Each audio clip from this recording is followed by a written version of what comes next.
Hello students, सबका स्वागत। आज हम रिग्रेशन एनालिसिस का अगला टाइप का प्रॉब्लम करने वाले हैं। इस वाले टाइप में हमको इन्फॉर्मेशन थोड़ी अलग तरीके से दी है। अभी तक हमने देखा कि हमको एक्स सीरीज़ मिलती थी, वाई सीरीज़ मिलती थी, फिर हम डी एक्स डी वाई निकालते थे, D X square D Y square निकालते थे, फिर डी एक्स डी वाई निकालते थे और इन सब की टोटल करके फिर उनको फॉर्मूले में सब्स्टिट्यूट करते थे। तो अब यहाँ पर हमको इन्फॉर्मेशन अलग तरीके से दी है।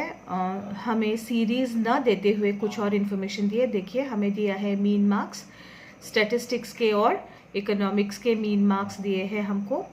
इसका मतलब कि हमको ए एक्स और ए वाई दिया हुआ है। स्टैंडर्ड डिविएशन स्टैटिस्टिक्स का दिया है 12 और इकोनॉमिक्स का दिया है 16। आगे हमको दिया है sum of the product of the deviations of marks from their respective means is 42075। 42075 give the equations of the two regression lines. तो ये जो है ये क्या है, sum of the product of the deviations of marks from their respective means. यहाँ से शुरू करते हैं। deviations of marks from their respective means।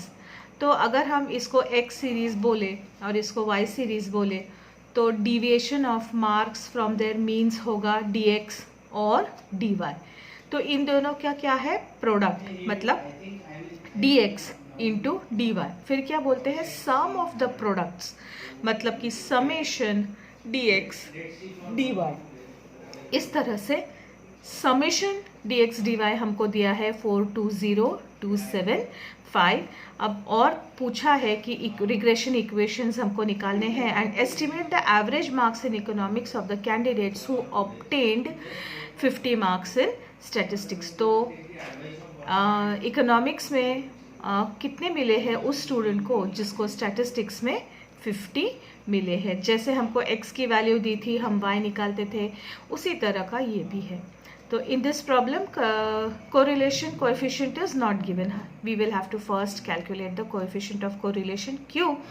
क्योंकि आगे जो हम रिग्रेशन इक्वेशन कोएफिशिएंट का फॉर्मूला यूज़ करने वाले हैं वो फॉर्मूला है जो मैंने सबसे पहले आपको दिया था। तो वहाँ पर हमको R की ज़रूरत पड़ेगी। तो R है कोएफिशिएंट ऑफ कोरिलेशन, इसलिए हम सबसे पहले R को कैलकुलेट कर लेते हैं। R को कैलकुलेट करने का फॉर्मूला है summation dx dy upon n into standard deviation of x into standard deviation of y। तो ये फॉर्मूला आपके लिए नया है, इसको नोट कर लीजिए। R is equal to coefficient of correlation, R is equal to summation dx dy upon n into standard deviation of x into standard deviation of y। तो ये है 42075 जो हमको प्रॉब्लम में दिया है, अपॉन n 450 दिया है ना, डेटा बेस्ड ऑन 450 स्टूडेंट्स, इसलिए n है हमारा 450 इंटू स्टैंडर्ड डिविएशन। इसको हमने x सीरीज़ माना है और इसको हमने y सीरीज़ माना है। तो ये स्टैंडर्ड डिविएशन x है 12, स्टैंडर्ड डिविएशन y है 16। तो 12 इंटू 16 जो आता है इसका आंसर 0.49। अब हमको r मिल गया है। अब हम आगे की प्रोसेस में को कंटिन्यू करेंगे।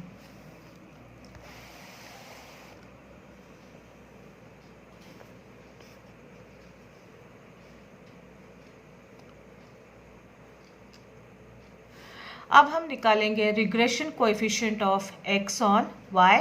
फॉर्मूला है bxy is equal to r standard deviation of x into standard deviation of y।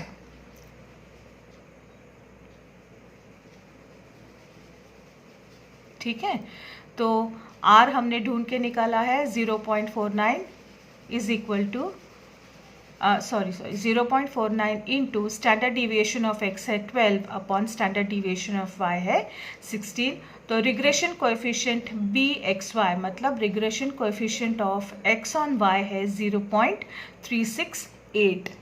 इसी तरह से हम निकालेंगे regression coefficient of y on x। इसका फॉर्मूला है byx is equal to r into standard deviation of y upon standard deviation of x।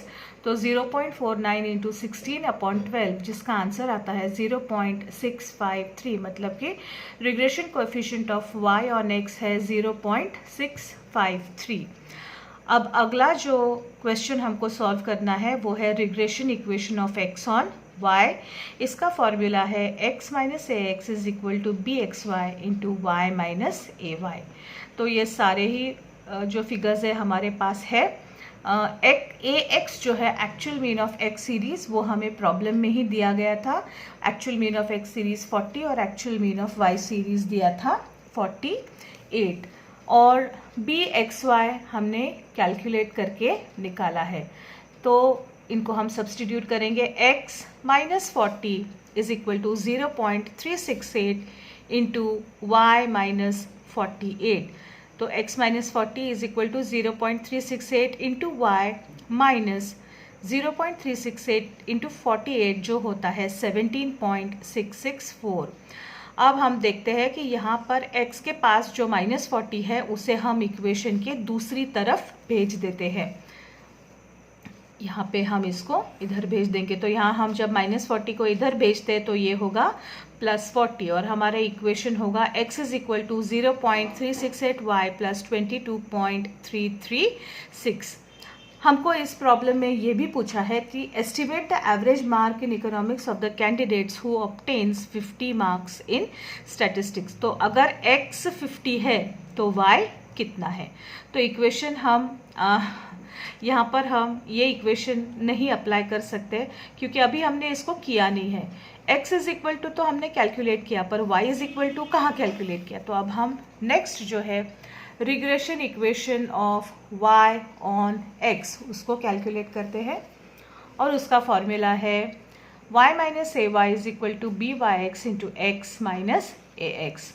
तो y minus 48 is equal to 0.653 into X minus 40, y minus 48 is equal to 0.653 into X और फिर 0.653 into 40, sign वही minus रहेगी 26.12 इसका answer है। अब यहाँ जो माइनस 48 है उसको हम इक्वेशन के उस तरफ भेज देंगे तो हमारा इक्वेशन होगा y is equal to 0.653x minus 26.12 plus 48 और फिर y is equal to 0.653x plus 21.88।